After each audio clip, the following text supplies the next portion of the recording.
Hello students.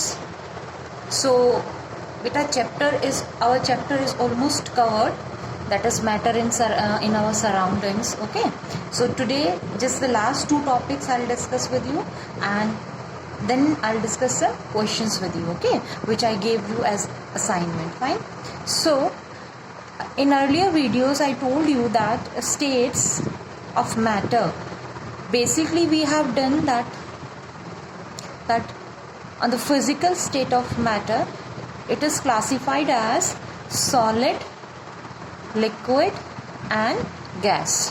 Fine, we have done these three cases already. Now there are two more other states also. The one is plasma and other one is Bose-Einstein condensate. Okay, so these two also we will be discussing now. Fine students. So first of all, let me tell you about plasma. Fine. So देखिए बेटा, what is plasma? As in notes I gave you also that it is found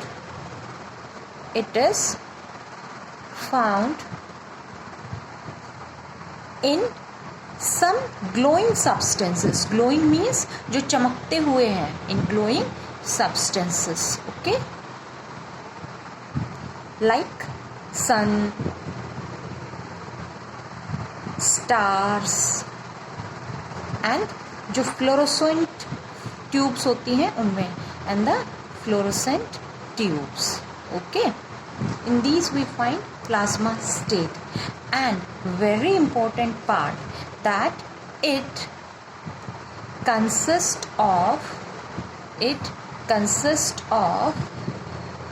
super excited का मतलब क्या होता है?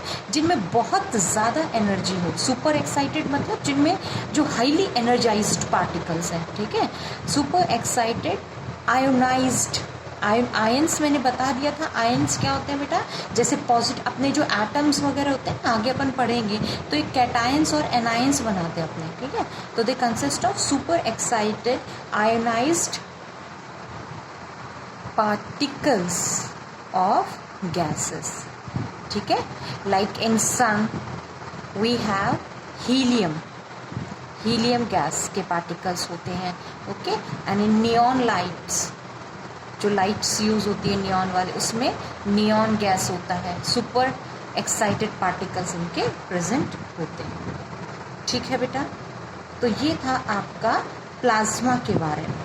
Okay, and जैसे कि मैंने बता दिया कि सुपर एक्साइटेड आयोनाइज्ड पार्टिकल है, मतलब इसमें प्लाज्मा, यानी प्लाज्मा, ये पॉइंट्स और ऐड कर लेना अपने नोट्स में आप, जो मैं अभी बता रही हूँ. Okay, that plasma consist of mixture of free electrons and ions. ठीक है बेटा, तो स्टार्स में, सन में, इनमें होता है, ये सब आपको मैंने बता दिया. ग्लोइंग सब्सटेंस में होता है. ठीक है बेटा, तो ये सब इसके बारे में होता है. Then the second one is Bose-Einstein condensate. The fifth state of matter is Bose-Einstein condensate. अब देखिए Bose-Einstein condensate में क्या है.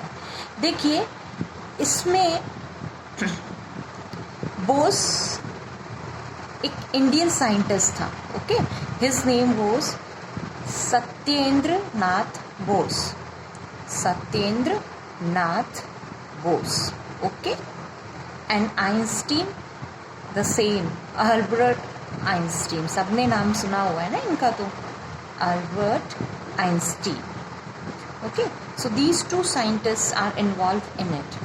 तो Satyendranath Bose and Albert Einstein, इन्होंने एक न्यू स्टेट ऑफ मैटर के बारे में बताया, that is Bose-Einstein condensate, and in short we can call it BEC.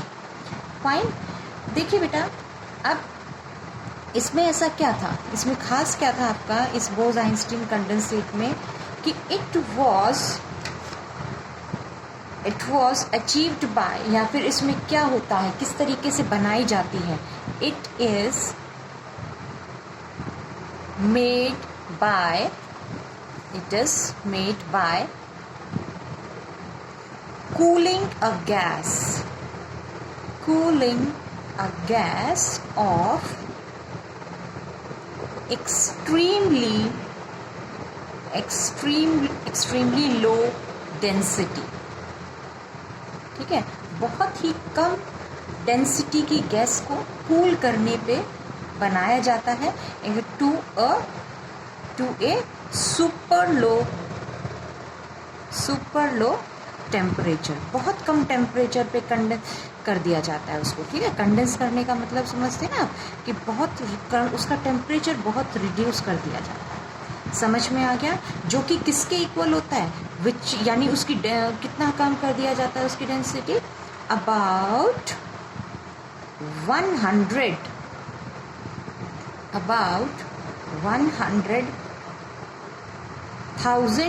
the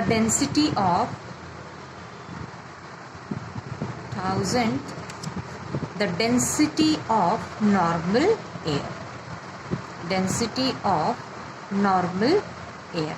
समझ में आ गया बेटा? देखो तो we have two more states of matter, that is plasma and ions. keywords याद रखिए इसमें आप लोग. प्लाज्मा का मतलब होता है इसमें सुपर एक्साइटेड आयनाइज पार्टिकल्स होंगे गैसेस के, जो कि किस में होते हैं, फ्लोरोसेंट सब्सटेंसेस में प्रेजेंट होते हैं, ग्लोइंग सब्सटेंसेस में प्रेजेंट होते हैं. ठीक है, वेरी इंपॉर्टेंट पार्ट ये. आयंस की बात आएगी तो आप क्या ध्यान रखेंगे, प्लाज्मा. और अगर एक गैस को कूल करके एक एक्सट्रीमली लो डेंसिटी का कर दिया जाए, उसके सुपर लो टेम्परेचर पे लेके जाया जाए, तो वो कौन सी स्टेट होगी आपकी, बोस-आइंस्टीन कंडेंसेट. और which all scientist were involve in it, that is Albert Einstein and Satyendranath Bose, out of which Satyendranath Bose was an Indian scientist. ठीक है बेटा, तो ये सारा था इसमें आपका. Now we will discuss the questions. ठीक है, मैंने देखे बेटा आपको क्वेश्चंस दिए थे, and as NTSC is going to be held soon on 20th April. So एक बार सारे क्वेश्चंस मैं दोबारा से आपके सामने डिस्कस कर रही हूँ जो मैंने आपको सॉल्व करने के लिए दिया था. ओके, ऑब्जेक्टिव टाइप क्वेश्चंस देखिए. सबसे पहले जो MCQs मैंने आपको दिए थे, the first question was which of the following has the strongest interparticle force at the room temperature. Question क्या था, which of the following has the strongest. Questions आप सबके पास में है, and I told you to do them in your notebook. आप बस answers match करते जाना अब उनसे. ओके, तो which of the following has the strongest interparticle force at the room temperature, यानी रूम टेम्परेचर यानी नॉर्मल टेम्परेचर पे. इन 4 ऑप्शंस जो आपको गिवन है, इनमें से सबसे ज़्यादा स्ट्रॉन्ग अट्रैक्शन किस में है. तो the options given to you are nitrogen, mercury, okay, and the third option is iron, and the fourth option is chalk. बहुत ही कॉमन सा क्वेश्चन है बेटा. इन strongest interparticle force of attraction का मतलब है कि सबसे ज़्यादा स्ट्रॉन्ग बॉन्ड्स किस में प्रेजेंट होंगे. देखो नाइट्रोजन गैसियस स्टेट में प्रेजेंट होगा, तो ऑफ कोर्स नॉट. देखो MCQs जब होते हैं ना, सॉल्व करने होते हैं बेटा, तो आप ये ऐसे मत चलिए कि सही आंसर ढूंढने पहले चलते हैं अपन. जनरली यही होता है कि we move to take the right answer, but basically होना क्या चाहिए इसमें कि आप पहले गलत को बाहर करते जाओ, है ना. जो चीज़ें आपको रॉन्ग लग रही है, बिल्कुल रॉन्ग लग रही है, उसको आउट करो, कैंसिल करो, and then you will move to your proper answer. Okay, so nitrogen can not be the answer. Then we come to mercury. अब सोचिए मर्करी किस स्टेट में एग्जिस्ट करता है, लिक्विड मेटल है ना ये, तो जो रूम टेम्परेचर पे लिक्विड स्टेट में आकर करता है. तो this can not be our answer because we need that answer which has the strongest interparticle force. So of course this is also not the answer. Then iron. Iron metal, है ना। सो ये बिल्कुल सही आंसर होगा। क्यों? क्योंकि फोर्थ ऑप्शन हमारे पास क्या है, चॉक। चॉक तो बहुत इजीली ब्रेक हो जाता है भाई, है ना। सॉलिड है however, but this does not have the strongest interparticle force of attraction, so your answer will be iron. आप राइट कर लेना, ओके बेटा। Then the next question, what is the volume of gases? What is the volume of gases? gases का volume क्या होता है? First option is definite, है ना। Second option B is almost nil, almost nil. C option you have is large, okay, and D option you have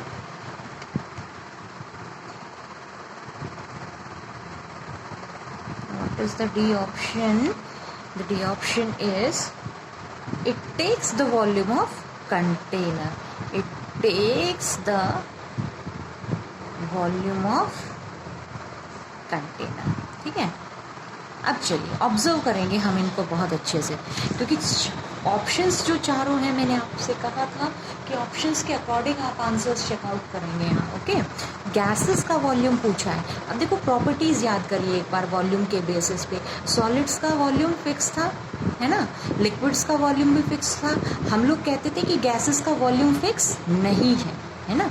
वो क्यों नहीं है? बिकॉज बेटा वो फ्रीली मूविंग होते हैं, तो कोई फिक्स वॉल्यूम थोड़ी होता है। अब देखिए, तो फर्स्ट ऑप्शन हमारे पास में है definite. Definite means fix volume. So of course this is wrong because gases does not have a fix volume. Wrong answer है. Almost nil, no. वॉल्यूम तो ऑक्यूपाई कर रहे हैं भाई, आप बलून में एयर फिल कर रहे हो, है ना, तो वॉल्यूम ऑक्यूपाई कर रहे हैं ना, तो we can not say nil. So this is also wrong answer. Large नहीं, ठीक है, ये भी हम नहीं बोलेंगे. आंसर प्रॉपर होगा आपका ये, यानी takes the volume of the container. जिस भी कंटेनर में आप फिल करोगे गैस को, एयर को, उसी कंटेनर का ले लेगा वो वॉल्यूम, ठीक है. So your more proper answer will be it takes the volume of the container. ठीक है बेटा, चलिए now come to third question.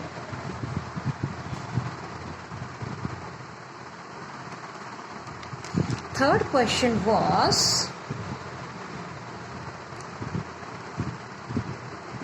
the change of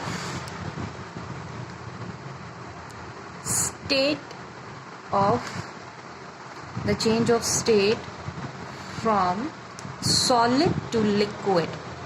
Solid to liquid is known as solid to liquid को change को क्या कहते हैं? Options are fusion, number B second option is boiling, third option is melting, or you can say none of these. ठीक है.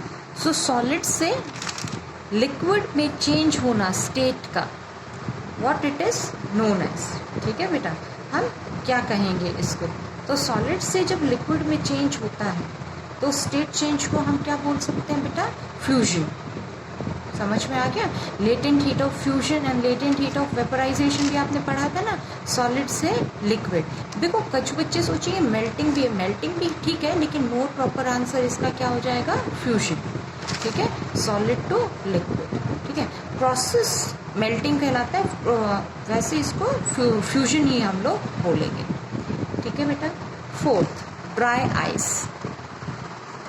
Dry ice क्या होता है? देखिए, तो ड्राई आइस के लिए ऑप्शंस अपने पास कौन कौन से थे बेटे? Number 1 option is water in solid state. Water in solid state. Number B option is water in gaseous state. Water in gaseous state. Of course दोनों ही रॉन्ग है, ठीक है बेटा। चलिए सी ऑप्शन में आइए, CO2 इन लिक्विड स्टेट। देखो ड्राई आइस क्या होता है बेटा, ड्राई आइस कल ही तो बताया ना मैंने आपको। ड्राई आइस क्या होता है बेटा, जो सब्लिमेशन प्रोसेस है अपना, उसमें कार्बन डाइऑक्साइड डायरेक्टली सॉलिड से गैस में कन्वर्ट होता है। तो जो सॉलिड कार्बन डाइऑक्साइड होता है ना, उसको हम क्या कहते हैं, ड्राई आइस, ठीक है। तो CO2 इन लिक्विड स्टेट ये भी रॉन्ग, ये दोनों तो रॉन्ग हो ही गए थे। तो fourth option is CO2 in solid state. CO2 in solid state, ठीक है।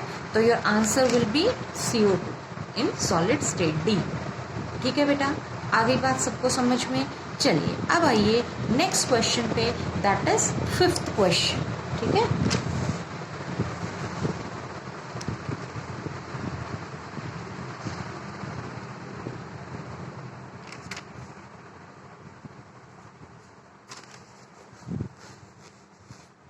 चलिए the fifth question is boiling point of water on Kelvin scale.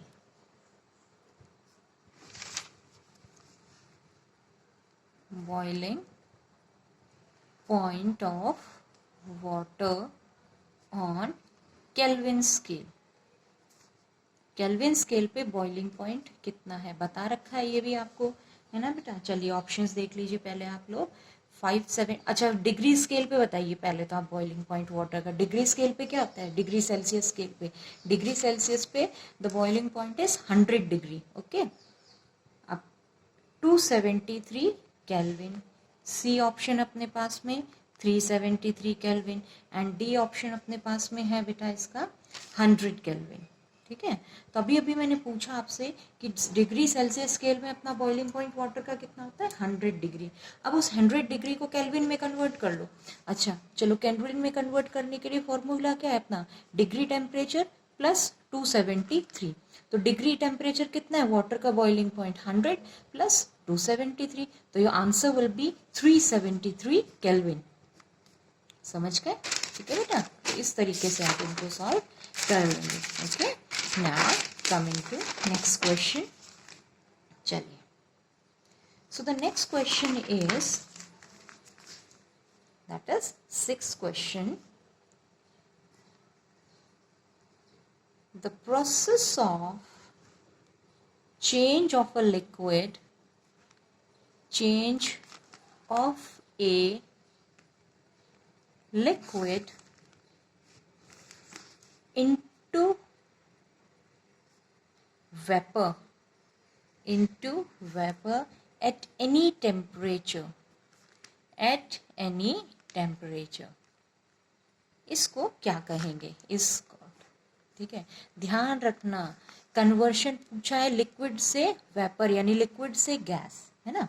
तो लिक्विड से गैस दो प्रोसेस होते हैं अपने पास में, एक तो बॉइलिंग जिसको वेपराइजेशन भी बोलते हैं, और दूसरा है इवेपोरेशन, है ना। देखो बॉइलिंग में तो आपको बताया है कि उस पर्टिकुलर जो भी लिक्विड है उसका बॉइलिंग पॉइंट क्रॉस करना होता है हमें, लेकिन यहाँ क्या दिया है कि किसी भी टेम्परेचर पे जब लिक्विड वेपर स्टेट में कन्वर्ट हो जाए उस प्रोसेस को क्या कहेंगे, तो that will be evaporation. Your answer will be evaporation. So options given to you are diffusion, बिल्कुल रॉन्ग, क्योंकि डिफ्यूजन तो क्या होता है, पार्टिकल्स का मूवमेंट होता है। बी ऑप्शंस आपको जो गिवन है वो क्या है बेटा, evaporation, this is your right option. And the C option is cooling, wrong, and D option given to you is heating, this is also wrong, ठीक है।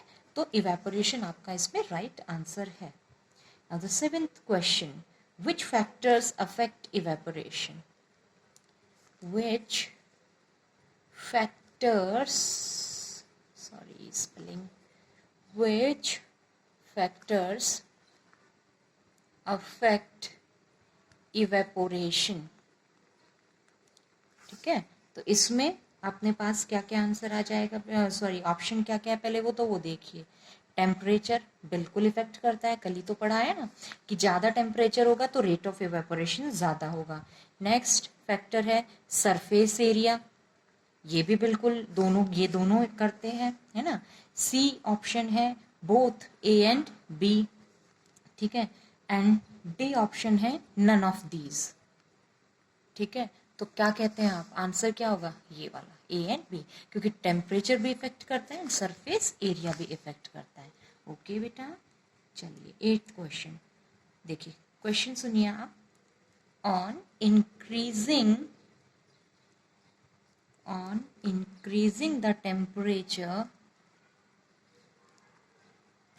on increasing the temperature of the liquid, the rate of evaporation,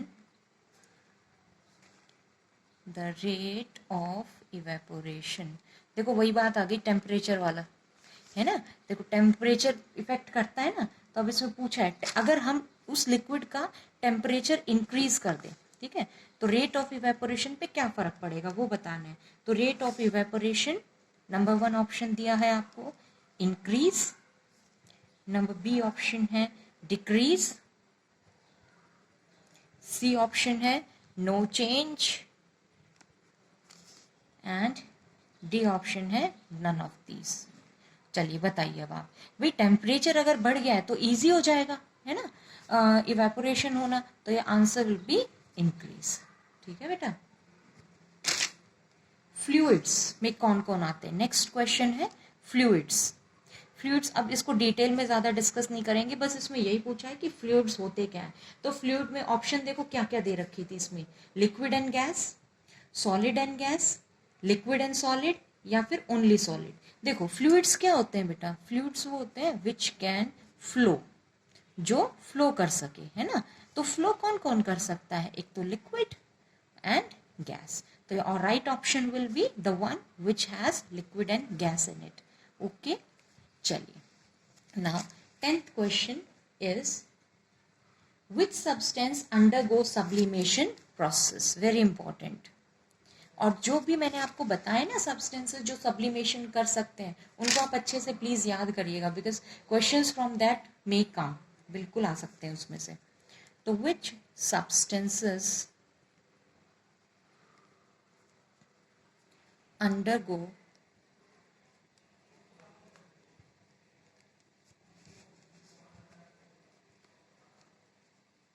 sublimation process. Sublimation क्या होता है, जब solid से direct किस में convert हो जाए, गैस में, बाय हीटिंग, ठीक है, टेम्परेचर बढ़ने से। ऑप्शन सुनिए आप, तो इसमें ऑप्शन एक तो है अपने पास में नेफ्थलीन। नेफ्थलीन क्या होता है, वो कपूर की जो गोलियां होती है ना उसकी नेफ्थलीन बॉल्स बोलते हैं। बी ऑप्शन है CO2 carbon dioxide, C option है आइस, ठीक है, एंड डी ऑप्शन है अपने पास में नाइट्रोजन NO2, ठीक है। अब देखिए इसमें आंसर दो सही है अपने बेटा, एक तो नेफ्थलीन बॉल्स और एक कार्बन डाइऑक्साइड। कार्बन डाइऑक्साइड भी गैसियस स्टेट से डायरेक्टली सॉलिड में कन्वर्ट हो सकता है, और नेफ्थलीन, ये कंफ्यूजिंग क्वेश्चन है but both the options are right, ठीक है, प्लीज माइंड इट, दोनों ऑप्शन सही हैं इसके बेटा।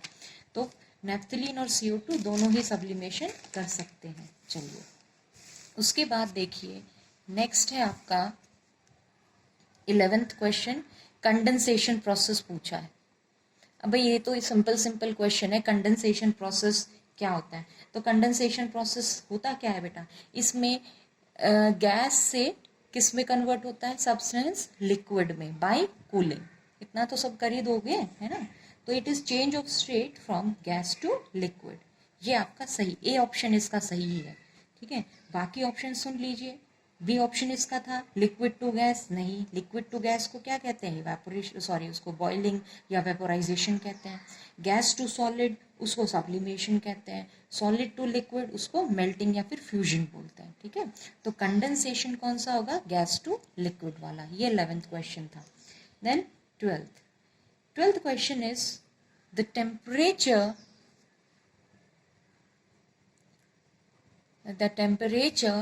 at which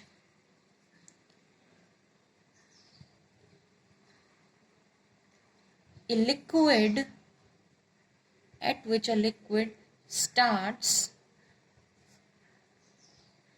boiling at atmospheric pressure.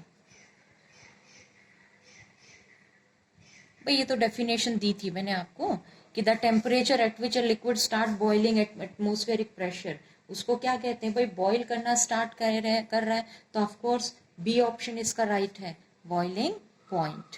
ठीक है, बाकी ऑप्शंस इसमें क्या क्या गिवन थे आपको? Melting point, latent heat, condensation, but the right answer will B boiling point. ठीक है, फिर आइए 13th क्वेश्चन जो इसका था, the melting point of ice. Question was melting point of ice, ये पूछा गया था बेटा। तो मेल्टिंग पॉइंट ऑफ आइस क्या होता है? एक तो है 0 degree, B option 4 degree, C option 5 degree, D none of these. देखो, अब freezing point of water and melting point of ice दोनों ही क्या होता है? 0 डिग्री, ध्यान रखना। ठीक है, तो आप ये 4 और 5 में कंफ्यूज नहीं होना इसमें। ठीक है, next 14th question, the physical state of matter which can be easily compressed. Question is the physical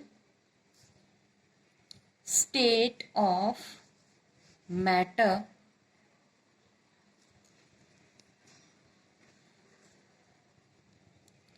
which can be easily compressed, जिसको इजीली कंप्रेस कर सके। तो किसको कंप्रेस कर सकते थे हम लोग? गैस को। तो ऑप्शंस इसमें है लिक्विड, गैस, सॉलिड या नन ऑफ दिस। तो आपका आंसर हो जाएगा राइट बी ऑप्शन, जो कि गैस है। ठीक है, now the 15th question is, name the process by which a drop of ink spreads in the beaker of water. Very important question. Name the process by which drop of ink spreads in a beaker of water. Ink आप जब डालते हैं किसी beaker of water में, तो जिस process की वजह से वो स्प्रेड करती है, ठीक है, इन अ बीकर ऑफ वाटर, तो उस प्रोसेस को क्या कहा जाता है बेटा? ऑप्शंस हैं आपके पास में, डिफ्यूजन, वेपोराइजेशन, कंडेंसेशन या सब्लिमेशन। तो आंसर क्या होगा बेटा इसका? आपका डिफ्यूजन प्रोसेस है। ये डिफ्यूजन क्या होता है? मूवमेंट होता है ना, ये पार्टिकल्स का मूवमेंट। तो ये आपका राइट आंसर हो जाएगा इसमें। Then next question is, the temperature at which solid changes into liquid. ठीक है, आपको बताना है वो टेम्परेचर जिसमें एक सॉलिड चेंज होता है, किसमें बेटे? लिक्विड में। ठीक है, एट एटमॉस्फेरिक प्रेशर। तो सॉलिड मतलब लिक्विड में चेंज हो रहा है, मतलब प्रोसेस क्या हो रहा है? ये मेल्ट हो रहा है ना? सॉलिड क्या हो रहा है? लिक्विड में। तो उस टेम्परेचर को क्या कहेंगे? तो answer will B melting point. 16 का आपका आंसर होगा बेटा मेल्टिंग पॉइंट। मैच कर लेना, असाइनमेंट्स गिवन है आपको ये सारे। ठीक है, चलिए इसके बाद आ जाइए next question, convert the temperature 373 to Kelvin scale. आपको ये टेम्परेचर दिया हुआ है 17th क्वेश्चन में कि 373 डिग्री सेल्सियस, इस टेम्परेचर को कन्वर्ट करना है इनटू केल्विन स्केल। ठीक है, कैसे करेंगे अब आप लोग? देखो, kelvin scale is equal two degree temperature plus 273। तो डिग्री टेम्परेचर कितना हमारे पास में? 373 प्लस 273 ऐड कर दीजिए, 3 3 6 7 7 14 1 3 2 5 और ये 6, तो 646 केल्विन। ठीक है, तो ए ऑप्शन 17th का ए ऑप्शन आपका राइट हो जाएगा। ओके बेटा, 18th क्वेश्चन। अब 18th क्वेश्चन क्या है? कन्वर्ट